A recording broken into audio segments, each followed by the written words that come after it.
Bismillahirrahmanirrahim. Assalamualaikum warahmatullahi wabarakatuh. Hai guys, jumpa lagi bersama gue A.A. Wahyudi, host dari kanal YouTube Pelani. Episode kali ini gue akan mengetengahkan topik yang selalu dinanti dan selalu tidak mengalami perubahan, khususnya perubahan dari pemerintah. Topik apa itu? Tidak lain tidak bukan adalah 3 huruf sakti MBG, makan bergizi gratis. Sebelum lebih lanjut mengulas tema ini, gue flashback ke acara peringatan May Day 2026 atau Hari Buruh yang jatuh pada 1 Mei kemarin. Saya bertanya kepada saudara-saudara, MBG bermanfaat atau tidak?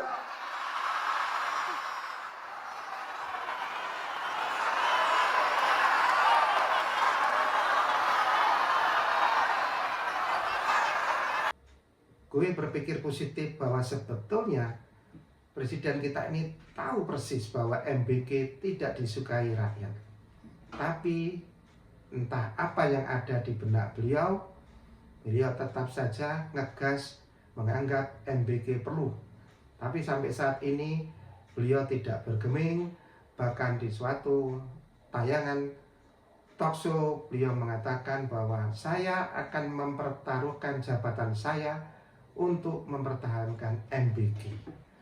Nah, tema kali ini gue akan memaparkan beberapa bahaya yang terkait dengan MBG. Bahaya apa saja itu?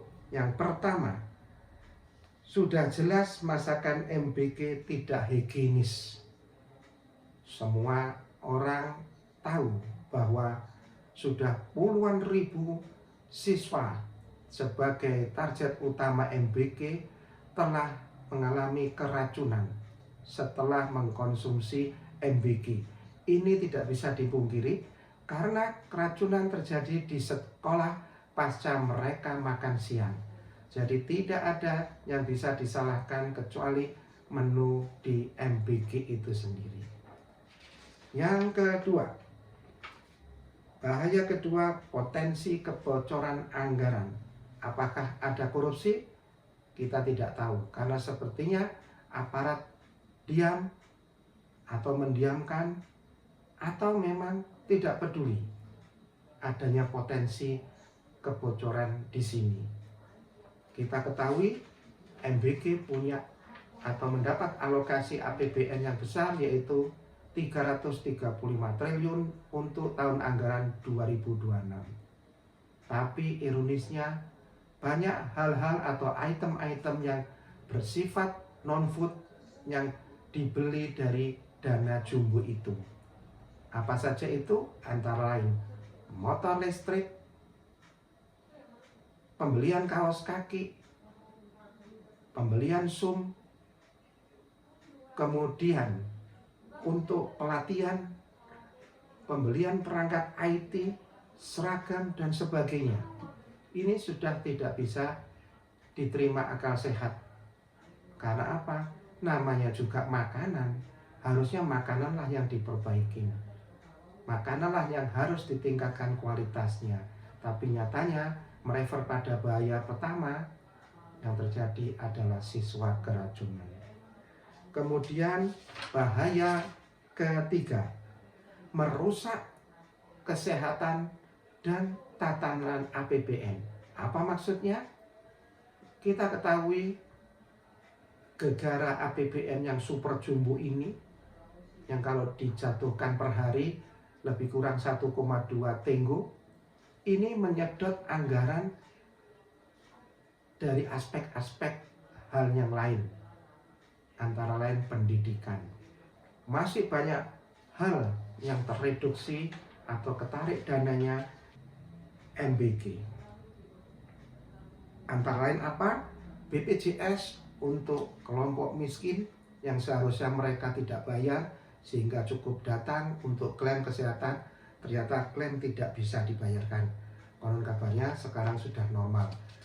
Kemudian bahaya keempat, bukannya menggerakkan roda perekonomian seperti yang diharapkan oleh Presiden, namun sebaliknya. Kita ketahui biasanya di sekitar sekolah itu banyak para pedagang makanan atau UMKM. Tapi sekarang sudah banyak berkurang. Nanti Anda bisa lihat tayangannya di media massa. Kenapa bisa berkurang? Karena orang tua sudah punya ekspektasi bahwa nanti siang anak-anak dapat makanan gratis dari sekolah. Otomatis tidak perlu jajan, tidak perlu dibekelin uang. Nah, karena mereka sudah ada ekspektasi seperti ini, maka pedagang-pedagang makanan yang biasanya ditemui di sekolah-sekolah sebelum MBG diluncurkan, mereka menjadi gulung tikar alias tidak lagi jualan. Yang nomor 5, ini yang paling gawat menurut saya buat pimpinan kita, yaitu sarana untuk pimpinan BGN melakukan ABS atau asal bapak senang. Salah satu contoh adalah ketika kepala BGN melaporkan kepada Presiden bahwa setiap hari dipotong 19.000 sapi. Belakangan dengan enaknya kepala BGN meralatnya dan menyebutnya sebagai itu hanya simulasi logistik. Loh, Anda ini melaporkan kepada Presiden, bukan orang kaleng-kaleng, tapi kok belakangan diralat, dan ralatnya hanya kepada wartawan. Anda harus datang dong kepada Presiden. Maaf Bapak Presiden, saya salah lapor, saya salah info, bukan 19.000 secara real. Kira-kira seperti itu. Apakah Pak Prabowo nggak ngerti hal semacam ini? Bahwa ada potensi bahaya di sekitaran beliau. Kemudian yang terakhir adalah bahaya nomor 6. Berkembang narasi negatif dari pimpinan BGN. Kenapa demikian? Sudah pasti karena mereka diserang oleh publik, diserang oleh netizen, maka mereka melakukan defense. Antara lain mengatakan bahwa siswa yang keracunan berarti asam lambungnya naik, berarti tidak kuat, berarti kesehatannya tidak prima. Ini kan tidak benar. Apa maksudnya dengan melontarkan kalimat yang menurut saya sudah tidak lagi nyinyir, tapi juga terkesan merendahkan, bahkan menghina rakyat, khususnya dari kalangan yang tidak mampu. Oke guys, saya kira itu dulu.